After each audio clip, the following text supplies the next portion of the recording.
is a postdoc in Noble Earth Lab, and now he's a group leader at Italian Institute of Technology, and he has published in top-tier journals. I mean, the best journal you can think of, and among the ones, he's a researcher to look upon in future. So he's some of the very few chosen, who's going to define the microscopy and imaging and related stuff. Okay, and currently is developing new techniques to advance microscopy, imaging, visualization altogether. And I think his work you can see, and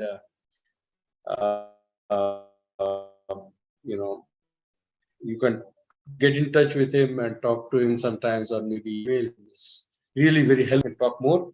So now I would say that let's hear from him about the inventions that he's carrying out in his lab. So Giuseppe, can you take over? Yeah, sure. Can you hear me pretty well? Yes, yes. Okay, good. Yeah, I can start. So first of all, good morning, everybody. So first of all, I want to thank Professor Parta Mondal. I'm really happy to be here and also honored. I know that Professor Parta is putting a lot of effort in this initiative that I found really good. So I'm really happy to be here, also because Parta is also a good friend of mine, but most important, he was also a sort of supervisor during my PhD thesis, and he showed me the direction where to go. So, and I'm happy now to be here to present what I'm currently doing at the Italian Institute of Technology here in Genoa, in Italy. So, and specifically today, I want to talk to you about the BrightEyes project. So, which is a project that I hope at the end of this talk, I will want to somehow to introduce a new paradigm in microscopy, a new concept in microscopy, and specifically laser scanning microscopy. And I will show you what does it mean, laser scanning microscopy, to trigger the next generation of this kind of microscopy. And so what we do to trigger this next generation is to start using what the technologies offer us, and specifically start to use a quantum technology. So, I mean, I'm sure that you are aware about this revolution that is going on, so about the quantum technology, so specific about quantum computing, quantum communication. But what I'm going to show you is like a quantum detector, photon detector, again, is able to somehow introduce some new generation of microscopy. But let me start from the beginning. So first of all, I like to start my talk always with the most important resource of the lab, which are the people that work with me and allow me to be here today and to disseminate what we are doing in our lab. So we are a quite heterogeneous group. So that's the beauty of microscopy. So microscopy is such kind of field in which you need any kind of person. So for that reason, in our lab, we have both mathematicians, we have physicists, we have engineering, bioengineering, electronic engineering, but we have also people working in life science. So we have biophysics and biotechnology. So, what we do. So if I have to describe in short what we are doing in the lab, which I suppose that is pretty shared also by the lab that you are visiting this day. So the aim of our lab is basically to integrate computational approach, photonics technology, spectroscopy technique, so to develop novel optical microscopy and analytical tool, which allow the modern biologist to observe biomolecular process inside living biological system. What is very important here that we want to observe something that is dynamics in a very complex environment, which is the live biological system. So we want to observe dynamics. We want to observe evolution of the system in a very complex system, which can be starting from a cell up to a tissue and ending in a small animal, for example. So since observing a generical biological process inside inside the living biological system, as I told you, is a very complex task. The reason of this complexity came from the fact that a generical biological process can span across many different spatial and temporal scales. So, for example, if we want to observe the change of in the context of temporal scale, if we want to observe the change of a protein, for example, the folding of the protein, we need to observe this process at a very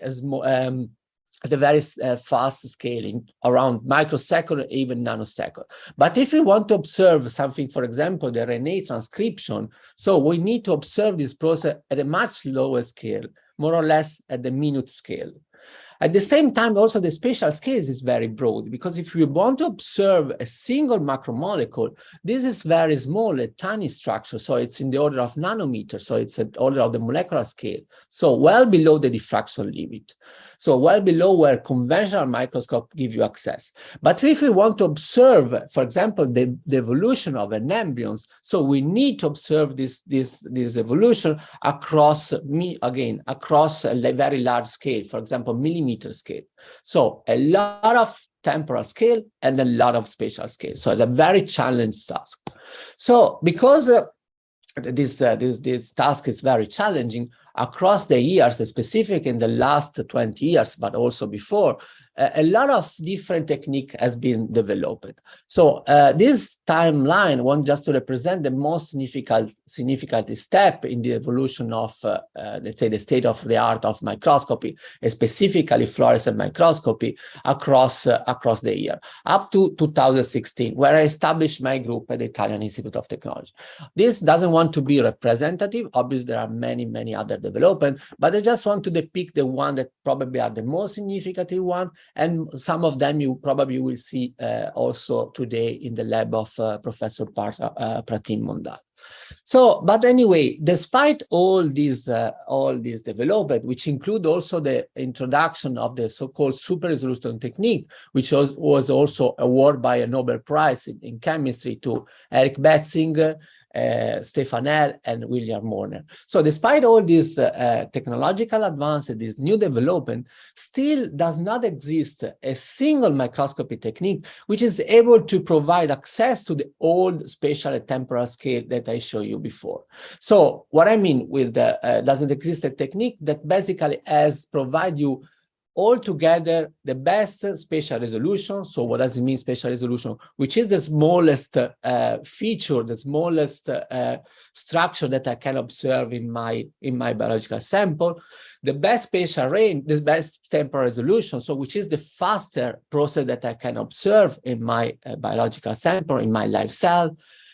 Also this best spatial range, so which is where I can observe my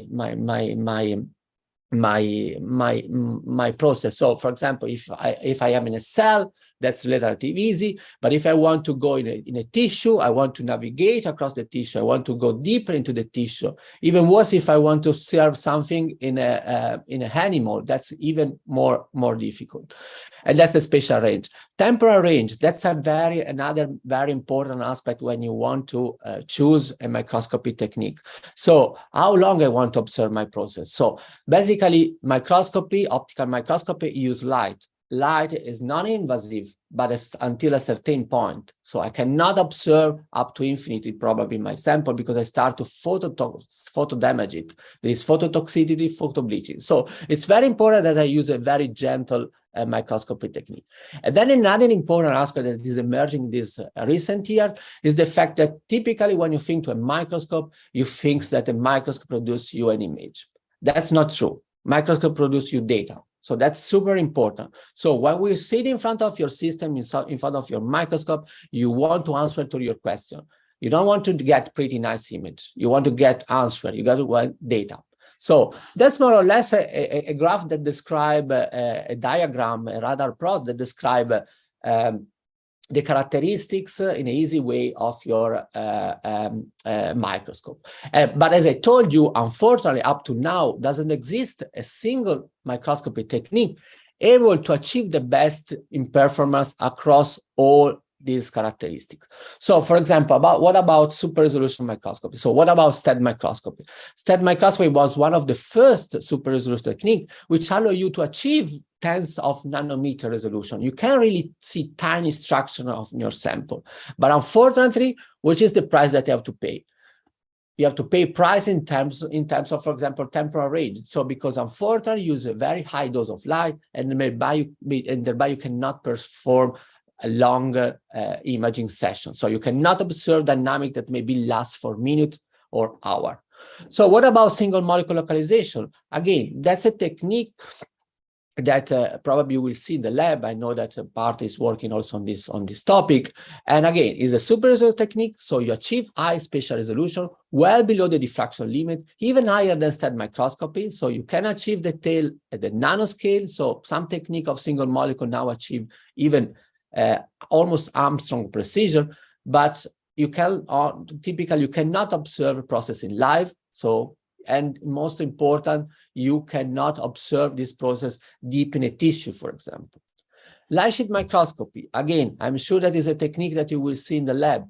So light sheet microscopy is not a super resolution technique. So it offers you a good spatial resolution, but the beauty of light sheet microscopy, it can be observed very large sample, like full embryon, like a full animal. So a small animal, like a larva or whatever, but you can observe really a full organism.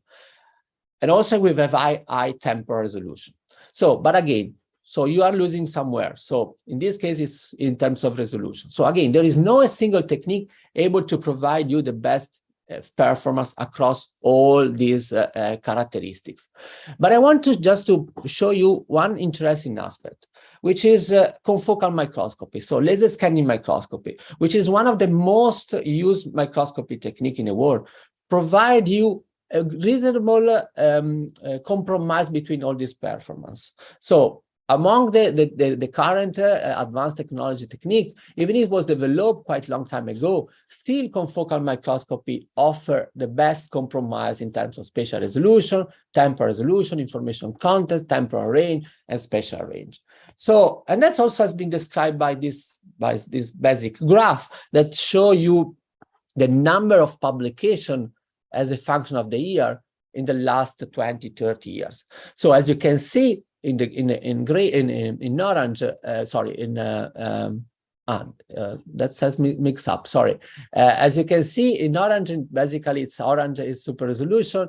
Here there is a mistake. So basically what you have an increase, a rising up of the publication, but the blue one that are the confocal microscopy perform even better in terms of publication. So that means that still now, in which we are living in the era of super resolution, confocal microscopy is the most used. Confocal microscopy, and in general laser scanning microscopy, is the most used technique. So just to try to explain you why. So basically, first of all, confocal microscopy can be combined with fluorescence, and fluorescence give you specificity, molecular specificity, and molecular sensitivity. So then confocal microscopy provides you a pretty good resolution. So you can achieve what is called subcellular imaging. So you can observe subcellular structure. So then spatial range, what about spatial range? The beauty of confocal microscopy, laser scanning microscopy, it can be combined with many advanced microscopy techniques. For example, it can combine with two-photon excitation microscopy, so to go even deeper inside your tissue. What about temporal resolution? So we will see that laser scanning microscopy is a scanning technique. It's relatively slow, but on the other side, you can combine with very fast resonance scanner, and thereby you can achieve what is called video rate imaging. So you can observe your sample at a frame rate which is well below the second. Temporal range. So temporal range, you can use confocal microscopy to observe your sample up to hours because it's a pretty gentle technique. What about information context? Again, I'm not only interested about pretty nice imaging, but I'm interested about spectroscopy. So I'm interested about data. So for example, I can combine with spectroscopy, I can combine with first lifetime imaging to get superior information about the sample. So what is at the end of the story? So when we start this, my group at the Italian Institute of Technology in 2016, so basically there was this scenario. There was this super resolute technique that was pretty good. So everybody was working on that. So that's really a trend. They can get this very high spatial resolution, but they are losing in other performance. On the other side, we have confocal microscopy, which is an old technique, which provides you the best compromise between all the characteristics that you need when you sit in front of a microscope and when you want to perform your experiment. So our idea is to say, okay, let's take the confocal microscopy as a benchmark. And let's try to develop something completely new, still based in a confocal microscope, which is able basically to improve all this performance, maybe not at the extreme, like in STED microscopy in terms of resolution, but without losing any other characteristics. So let's try to see if there is a way to do what in microscopy, or more in general in technology, we say free lunch. So something that you gain, you always gain, and you do not lose. So with this idea in mind, what we do, okay, let's try to develop a sort of new paradigm in microscopy, something really new, something that has not been done before. So let's try to think a little bit out of the box. And also what we came out here is that, okay, we are living in the quantum era. So basically now we know, I mean, from physics, we know since ages that anyway, light can be described in terms of wave and in terms of particles, so in terms of quantum. Okay, so why not to use this characteristic also in a microscope? Up to now, so microscope, basically when you sit in front of a microscope, a conventional microscope, you measure an intensity, which is the same things that you do with the camera of your phone. So now what we want to do is to see, okay, but now technology provides us the ability to sampling light photon by photon, okay? So we can record the light coming from my sample photon by photon. And let's see if this can help to improve the characteristic of our confocal microscope. So what we do, we start to introduce what we call this single photon microscopy paradigm. So basically now what we want to do, we want to build up a microscope that is able, a specifically laser scanning microscope that is able to basically make the measurement photon by photon, not measuring an intensity value, but measuring a photon with a lot of information that the photon in principle is able to carry with him. So, and by that, with this idea in mind, we was thinking that we can also solve one of the most important limitations of laser scanning microscope. And to go over, I want just to be back a little bit on what is a laser scanning microscope, why we think that is that this microscope provides some limitation, how this limitation can be solved by our paradigm, by our single photon microscope paradigm, and how we can improve all the characteristics of a confocal and more in general of a laser scanning microscope. So, but to do that, we have to start a little bit, we have to jump a little bit back and start from the beginning and explain you how a laser scanning microscope basically works. Okay, so basically, when you have a laser scanning microscope, typically the main ingredient is a laser. So you have a laser beam and you use the objective lens of your microscope to focus the laser beam in a very small region of your sample, a very precise position, in a very precise position of the sample. And since there is diffraction, when you take a laser beam and you focus this laser beam in a sample, so what will end up is what we call the diffraction spot. So basically, you do not able to focus the light in a single point, but you focus the light in a region. So a region that we call probed region. So all the fluorescent molecules, so because as I told you, we are interested in fluorescence, all the fluorescent molecules that are in this region, so that the region here is depicted in blue because we have a laser that is blue, all these tiny molecules that here are depicted with this gray dot, they will be excited, so will become yellow, so they will become bright, and will start to emit light that is slightly different color because there is this what is called Stokes shift. They lose a little bit of energy is loose, so that's why we move from blue to red. Anyway, the light emitted from this probed region is collected back by the same objective lens travel through a telescope system, so a set of lenses, and in this case is projected by a dichroic mirror, which is able to separate by the blue light of the laser to what is called the image plane of your microscope. So we have a region that we illuminated, a very tiny region, and what we do, we produce an image of this very tiny region into the image plane of the microscope. Here, typically what we have a conventional, what we call single element detector, for example, a photomultiplier.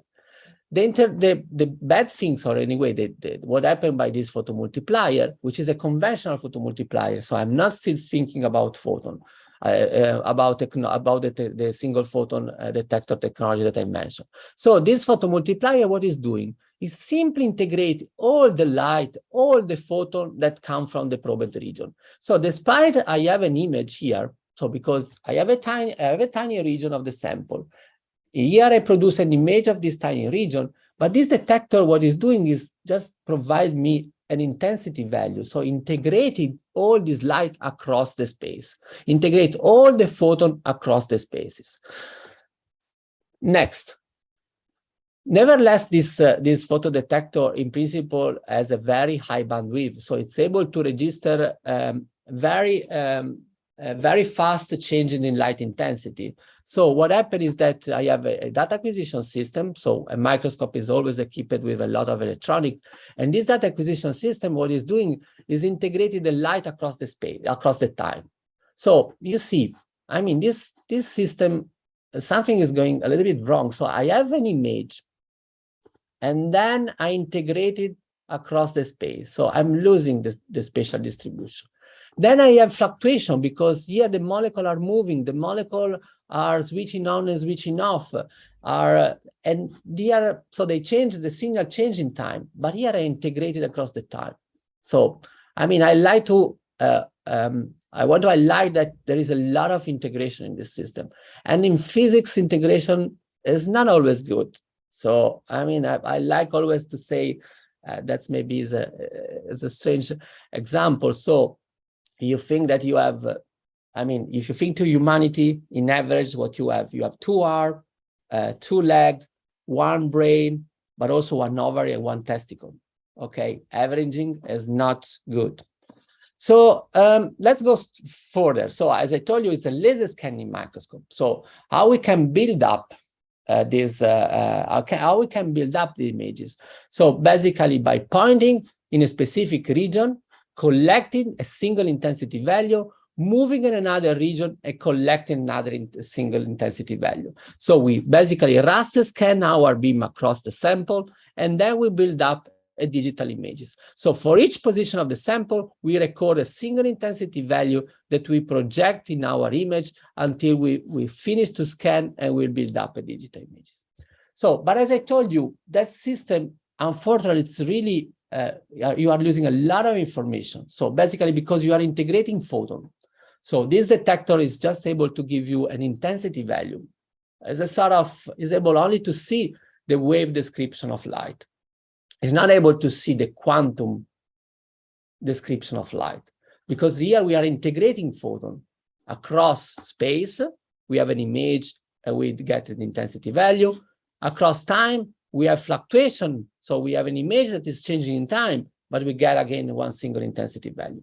So for us in 2016, was clear that the laser scanning microscope and the confocal microscope has a limitation, because it's doing too much integration. It's integrating too much the information. So how we could solve this problem? So we thought, okay, let's try to use what is called a single photon detector. So instead of a photomultiplier, but a single photon detector still is able to sampling the light, the fluorescent light photon by photon, so preserving the temporal information, because it's super fast. So every time that the photon is collected, is arrived to this detector, is able to collect this photon and also assign what is called a temporal signature. But what about the spatial information? So this is still a single element detector. So I'm still integrating across the spaces. So I'm losing this spatial information that in principle, my microscope, my optics is able to provide me. So what about to use a camera? So, you know, I mean, probably in the lab, you will see some of these cameras, of some of these scientific camera, very powerful, very sensitive, but they can preserve the spatial information because are pixelated detectors, so they can build up an image of this guy, of this region. But what about the temporal aspect? So cameras are slow, and they don't have single photon sensitivity so far. So they cannot sampling photon by photon also in time. They just can tell you, record an image, preserving the spatial information, but what about the temporal information? Lost. So I have two solutions, but both of them are partial. If I use a single photon detector, I can record the temporal signature of the photon, but if I lose the spatial information. If I use a camera, I can record the spatial part of the spatial signature of the photon, but I discard the temporal. So it's clear that there is not really a true solution for that. So what we do, we approach the Polytechnic of Milan, and which is a university here in Italy, which are expert of detector, a specific single photon detector, and we design, which is the first camera, the first single photon camera specifically designed for laser scanning microscopy. And we call this camera BrightEye.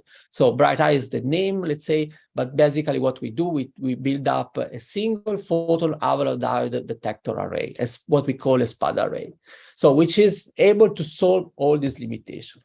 Before going to show how we use this detector, just a few characteristics about the detector. I don't want to go into detail because that's not the correct place. But for example, what I want to show you, what I want to tell you, that first of all, that's a camera that has no frame rate limitation. So when you have a camera, typically the camera provides you the signal in frame and specifically provide you 1 frame per second. In the best case, 100 frames per second. Here, that's a single photon camera, and there's an asynchronous readout detector. So every time that a photon arrives in one of the elements of this detector, so what happens is that the detector provides you a logical digital signal as an output, which you can read with your data acquisition card. So the light is transferred photon by photon from this camera. So I'm still preserving the spatial signature. The other very important aspect of this camera is that it also able to provide the so-called photon arrival time. So when a photon reaches one of these elements, we transfer a digital signal, a logical digital signal to the data acquisition with a precision of 100 picosecond.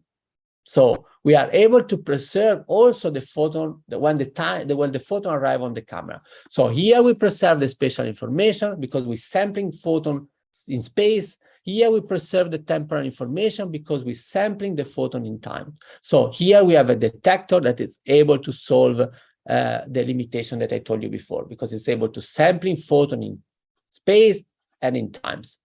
So which is the limitation of this detector? Yeah, that's a small detector. So the camera of your phone has a lot of pixels, so it's a megapixel camera.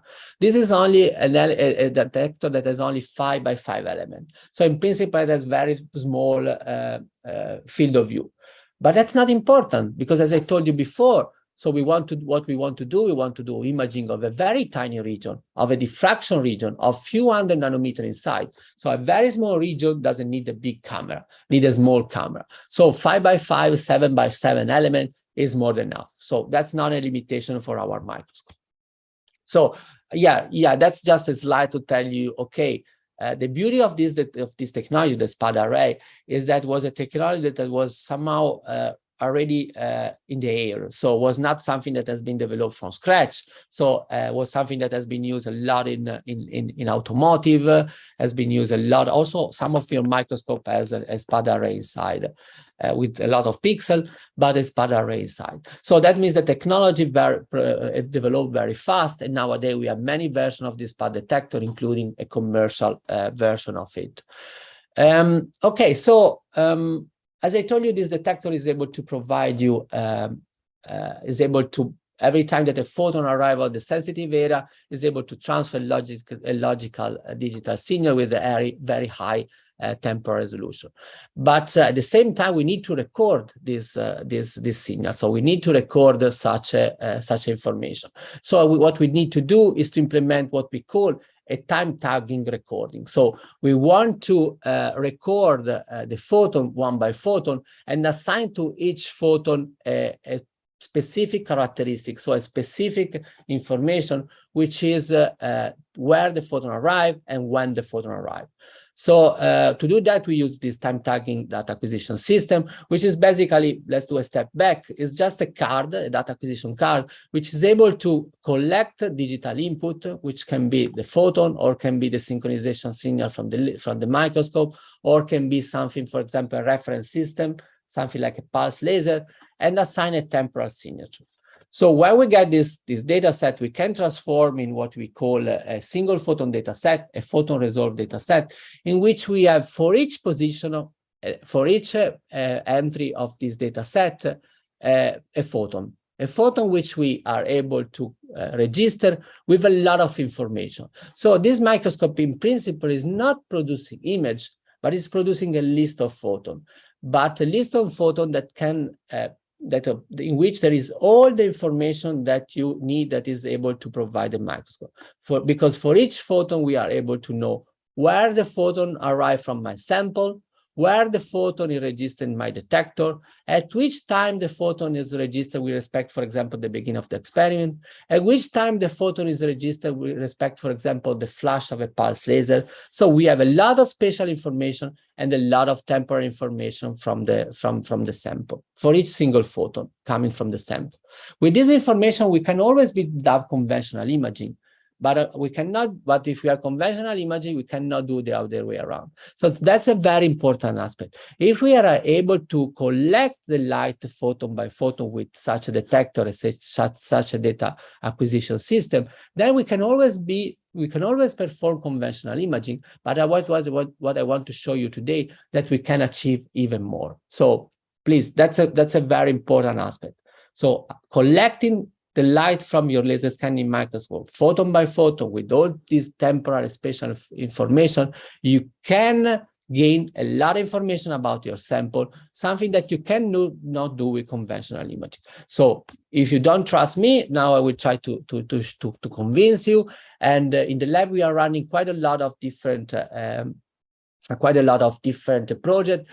All of them, each project basically is focused on try to use this new technology, this single photon microscopy paradigm, to improve one of the characteristics of the confocal and laser scanning microscope. And all these things can be implemented all in the same system. So that's what I mean a free lunch. So basically, with this information, we can implement everything that I'm going to show you on the same microscope. So for just a question of time, I want to touch a few of these examples. I think that I still have half an hour, no, Partha? It's perfect.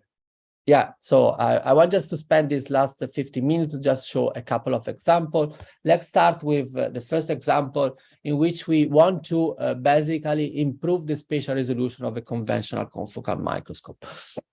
In this case, what we are doing, we are leveraging all the spatial information provided by the spot detector array. And for the moment, we just discard the temporal information. So we do not take care by the fact that this detector is also able to sampling photon by photon also in time. But we will be back on this point later. So yeah, that's my new microscope. So basically, if you remember before, for each point of my sample, what I collect is a single intensity value. So now what I'm collecting is not a single intensity value, but is a what we call a micro image. So we collect an image of this spot on the sample. So if you are a mathematician, or anyway, if you work in computer science, you know that basically that's a sort of four-dimensional data set in which we have one spatial dimension on the sample and two spatial dimensions on the sample and two spatial dimensions on the macro images. So by a simple transformation, what we can see, what we can transform our data set is a sort of collection, simultaneous collection of confocal images. So to figure out a little bit better this concept, so just think about that every element of the detector array is independently, is acting as a single element detector. So that means that every element of the detector at the end is able to collect an image of the sample. So here you can see when we scan the beam across the sample, that's a laser scanning microscope, we build up not one single images like in conventional microscopy, but 25 different images. So one image for each element of the detector array. So, and the beauty of that is this image has been collected simultaneously. These images are the image of the same specimen, but they are slightly different. They are slightly different because each element is located in a slightly different position of my image plane. So that means that I have the ability somehow to observe my sample from different point of view. And different point of view means different information about the sample. So what we can do, basically, that's a little bit to go a little bit more in detail, how we can take advantage of the 25 image to reconstruct high resolution images. In microscopy, another important concept is the point-spread function, so which basically tell you, by definition, the point-spread function of a microscope is the image of a point source. But in terms of information, the point-spread function basically tell you everything about the microscope. So in these cases, just to tell you that every single image has a slightly different point-spread function, so contains slightly different information. And specifically, every point-spread function is similar for every element, but it's just simply shifted in space. So here you can see every element has a different point-spread function. Here I just put in a video the different point-spread function, and as you can see, they are pretty similar, except the one in the corner, but slightly shifted in space. So that means that my microscope, equipped with this SPAD array, is collecting 25 images that are the very same one, but shifted in space. So, and when you have different images that are shifted in space, if you want to combine to have a single images, what you typically do, you take this image, you co-register them, and then you sum the signal. So you have 20 different images, basically of the same sample, but slightly shifted in space.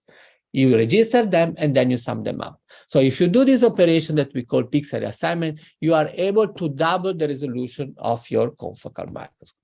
Let's see here an example. So that's an example of imaging of a cytoskeleton of a cell, in which we label a specific protein into the cytoskeleton. That was the alpha tubulin. So that's the tubulin network. So that's a conventional confocal images.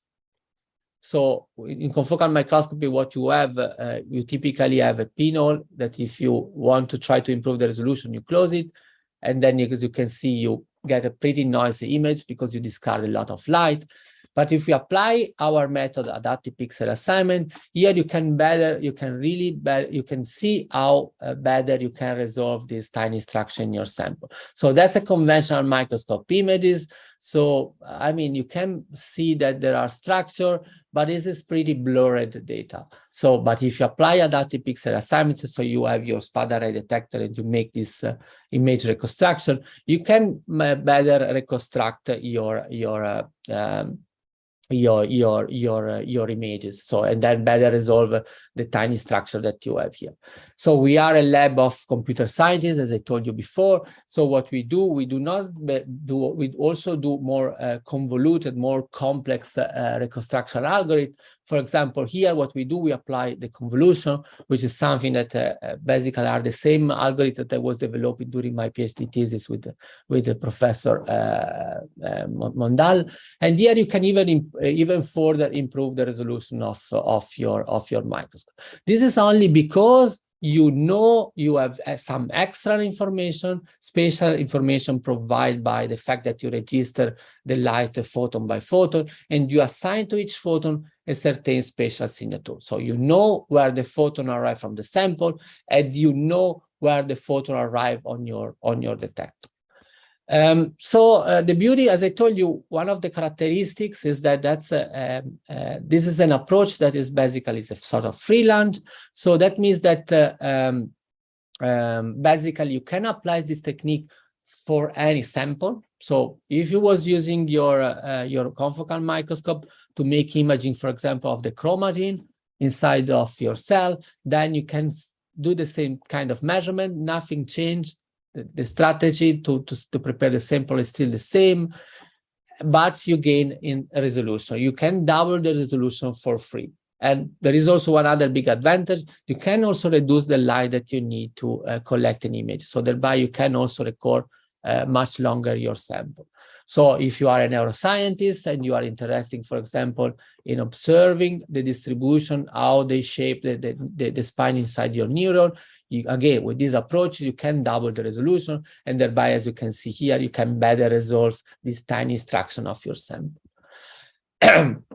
Yeah, that's in this part I just show you how to improve the resolution by taking advantage only of this extra spatial information provided by your microscope. But what about the temporal resolution? What about the temporal information? So as I told you, I record the fluorescent light photon by photon with extra spatial information, but also with extra temporal information. So here I will show you another example in which we are basically use this also this temporal information.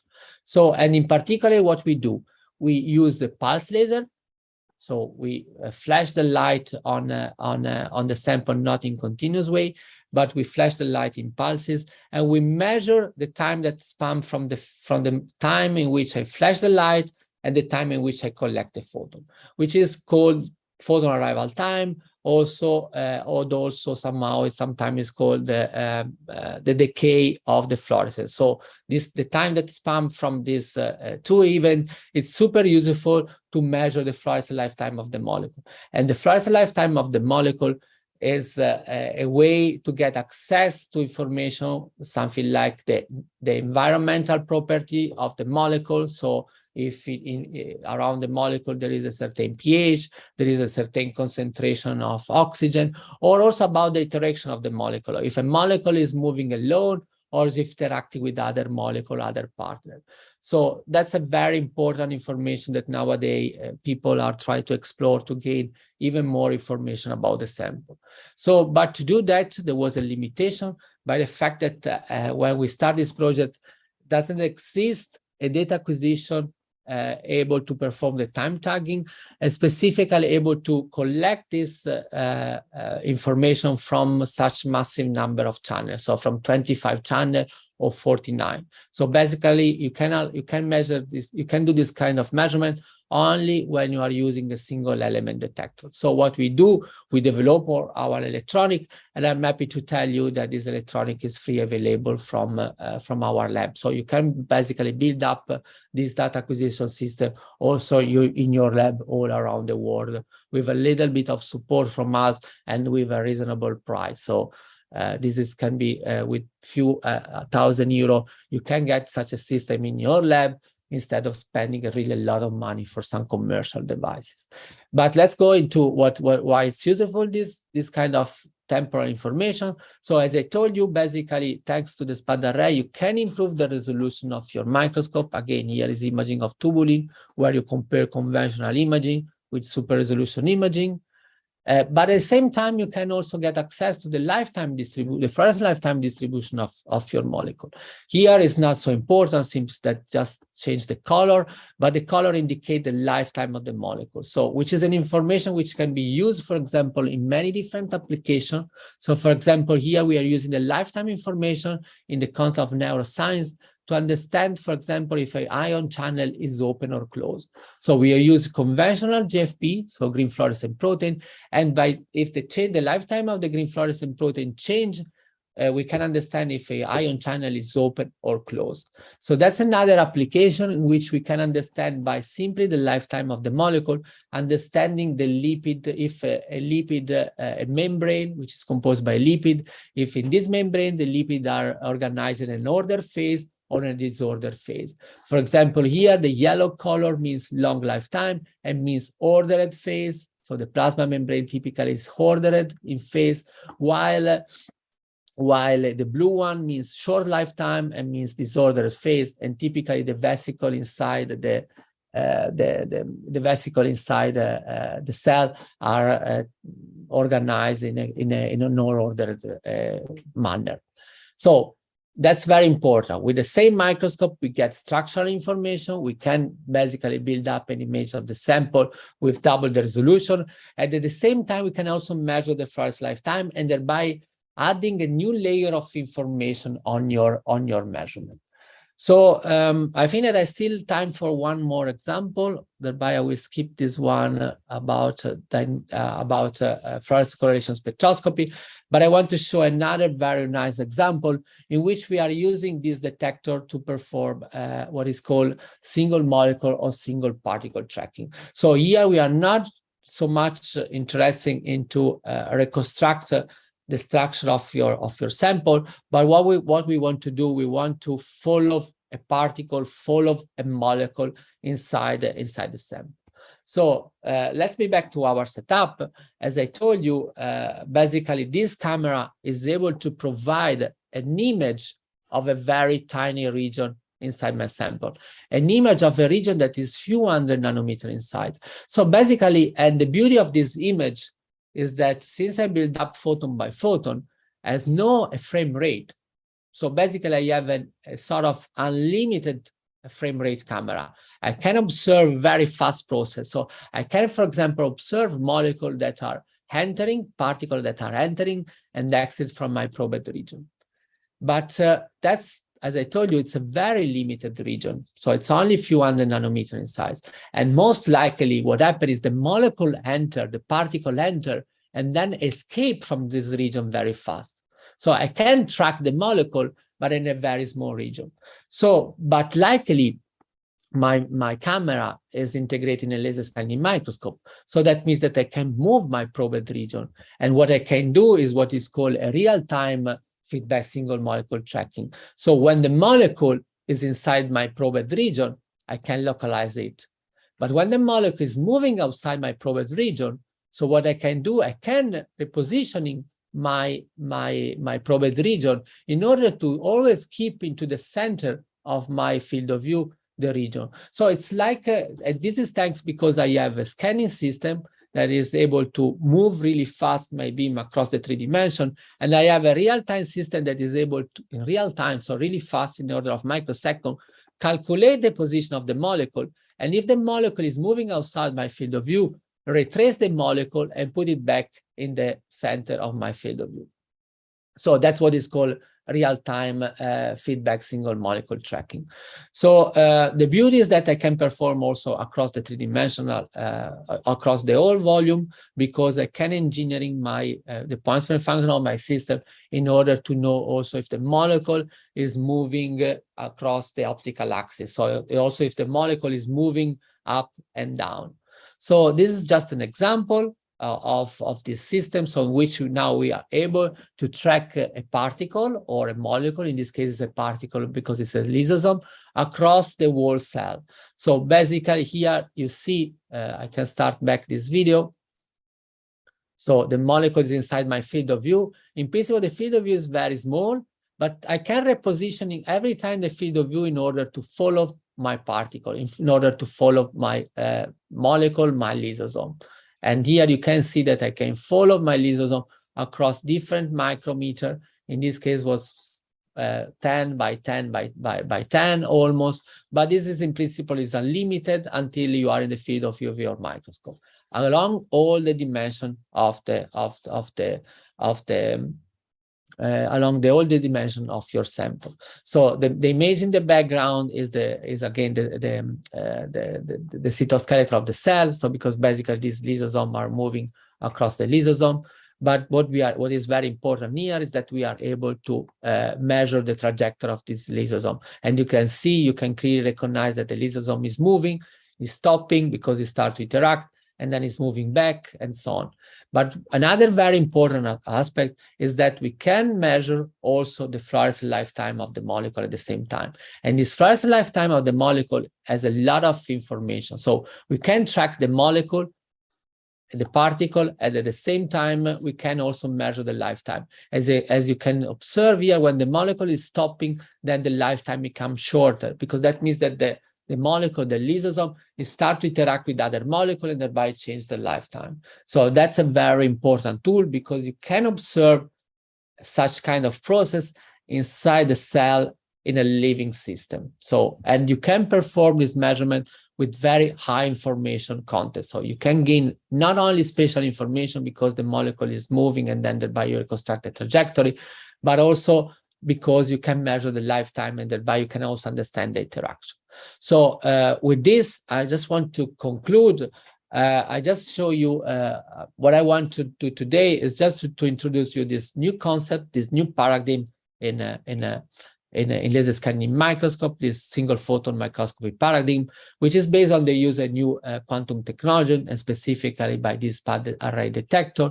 I don't have time to show all the applications that are running in the lab, but I show just a couple, and particularly I show how you can get super resolution microscopy combined with fluorescence lifetime. I didn't have time to show about fluorescence fluctuation spectroscopy, but I was happy that I was able to show you about 4-dimensional single particle tracking.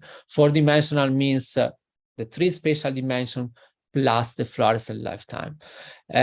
So I hope that I was able to convince you that basically with this new paradigm, you are able to effectively improve all the characteristics of a laser scanning microscope. So as I told you, that's a sort of freelance system. So since now you have a completely different way to register the fluorescent light photon by photon, adding information to your experiment, you can really extract, analyze this information to improve all the characteristics of your confocal microscope, of your laser scanning microscope.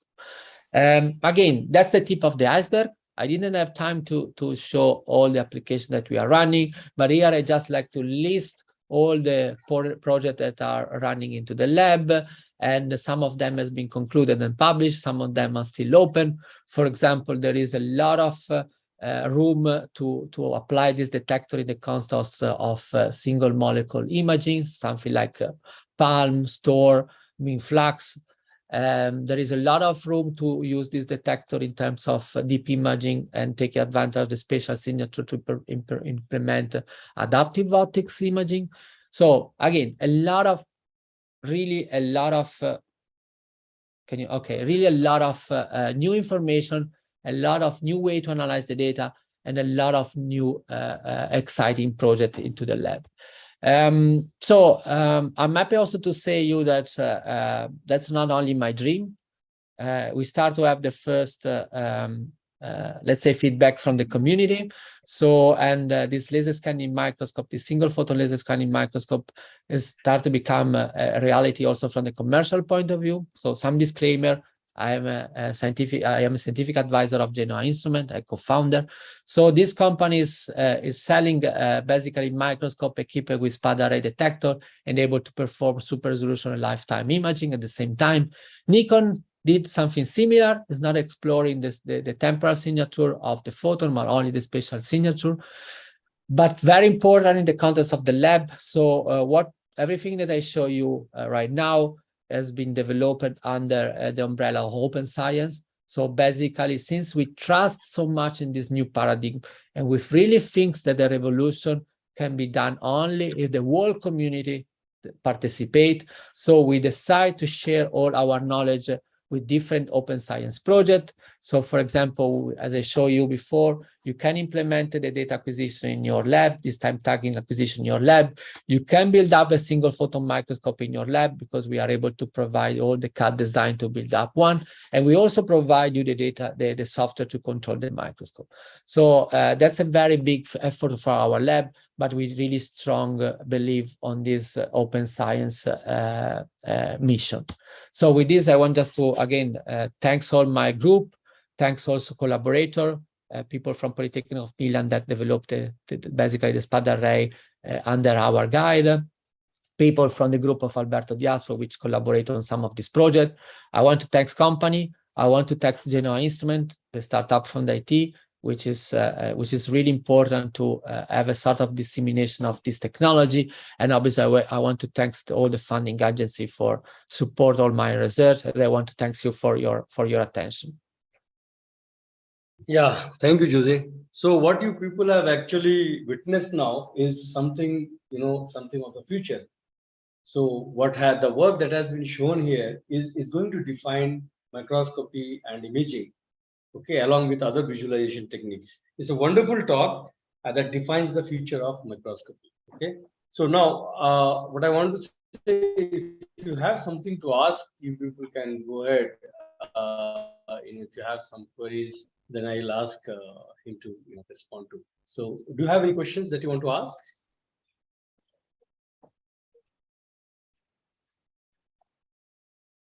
Okay, fine. Yeah. Yeah. Hi, sir. I have one question. Like you talk about this 3D taking of molecules. Do you label the molecules with some fluorescence material or what? Yeah, all what I mean, as a lab, we are deeply trust in fluorescent microscopy. So basically, we know that one of other big goal of microscopy will be label free. At the moment, we are working on label structure, label molecule, label, in this case, this specific case of the lysosome, this is GFP, so green fluorescent protein, because obviously we want to perform all these experiments in live, and still fluorescent protein is one of the best methods. So there are a lot of emerging approaches also to label with the organic fluorophore in live, which is, again, the beauty of microscopy, again, is that a lot of people with different expertise are working to make this technology better. So I'm thinking about chemistry. It's one other important area of development for microscopy, which are continuously developing new fluorophore, bright fluorophores, photostable fluorophore for doing, for example, tracking. In this case was GFP. One aspect, this kind of real-time single molecule tracking, single particle approaches can also be applied in scattering. So, for example, there are people working on that field as well. But again, here you are, most of the time, you are labeling your molecule with a gold particle. So at the end, you still need for application, for biological application, labeling is still dominating, and I think that will still dominate for a lot of time. So. Yeah, Giuseppe, there is one more question from Arvind. Arvind, you want to ask your question? Yes, sir. So, like, I just want to know what is the limitation of this 4D particle tracking. So, like, how long a molecule should give fluorescent signal? In case if it is giving for some 1 millisecond, will we be able to track that? No. Okay. So these approaches is not solving one of the most important aspect of single molecule tracking. I mean, when you are tracking particle, you have many molecules, and thereby this problem is less. It's not so important. But when you are tracking a single molecule, like you say, I mean, the molecule need to be excited for a long time, provide a lot of photon, and typically the lifetime of this molecule is not so long. Nowadays, you can reach up to minutes. So there are some technique that some labeling approach that allow you to reach also minute tracking. But like you say, is not until the molecule is on, is not has not been bleached, you can follow it. Otherwise, you cannot follow. But probably you are aware about mean flux, so which is one of these techniques that at the moment is emerging for single molecule tracking. This approach is compatible with mean flux. So one of our projects is to integrate these two approaches together and get quite a lot of benefit and bring in mean flux to another level as well. So, but what you point out is super important. You can track a molecule until you have signal from the molecule, so until the molecule emits fluorescence. So, and this is anyway, is not in the range of milliseconds, like you mentioned, but can span also to seconds up to minutes for very bright and photostable molecule. Thank you. Yeah, Giuseppe, I have a couple of questions. I just want to know, what is the quantum efficiency of this camera and the smallest time that this camera can sample? Okay, so regarding quantum efficiency, at the moment,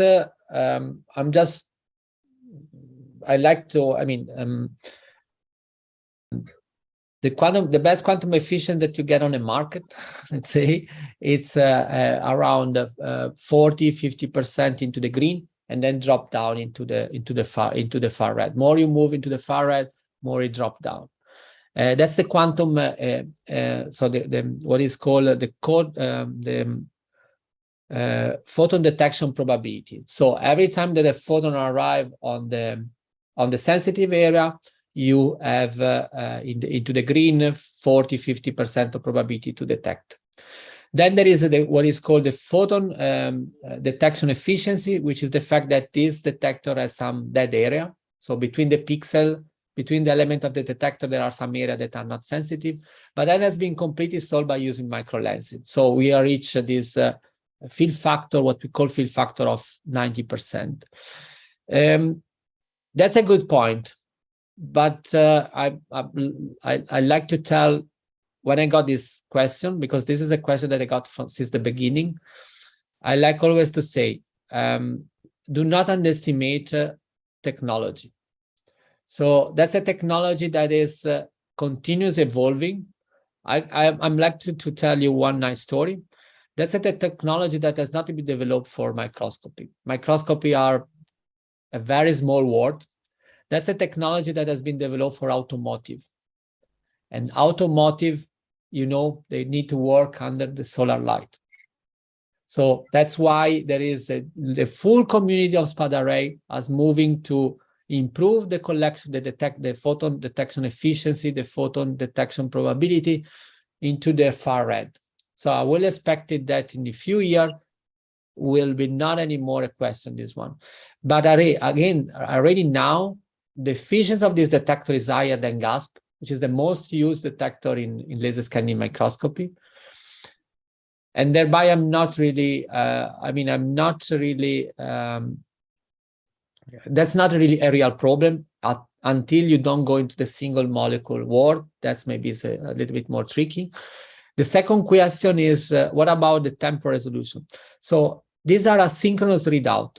So every time that a photon arrives, it's transferred with a precision of 100 picosecond. So the only limitation in terms of time of this detector is that when a photon arrives, this specific element that collects the photon is blind for 50 nanoseconds. There is that time of 50 nanoseconds. So that means that all the other elements are active, but this element is switch off for 50 nanoseconds. That's the only temporal limitation of the detector itself. Then you need to acquire the data, but that's a different story. You need to store this data. That's the big problem. It's not how fast you collect, but how fast you are able to store this data. Yeah.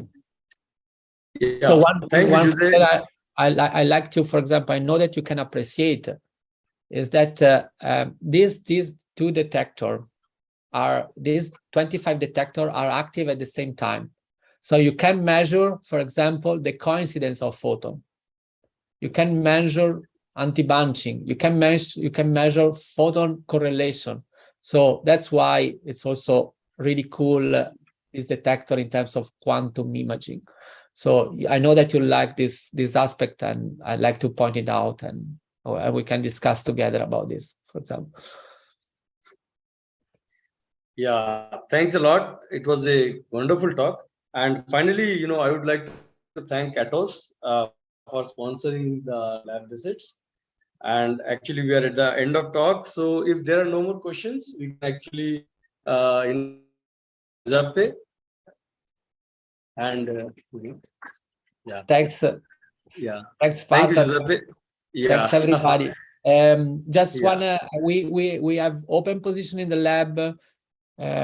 If you think that can be interesting, please contact me. We have I try to spread as much as possible contact information across the presentation. So feel free to write me an email, also for ask more detail about this technology, and to ask also information about research in Europe. So I know that the idea of this meeting from Partha is also to give you the opportunity to understand how research in general works. And I'm super happy that Partha is doing that.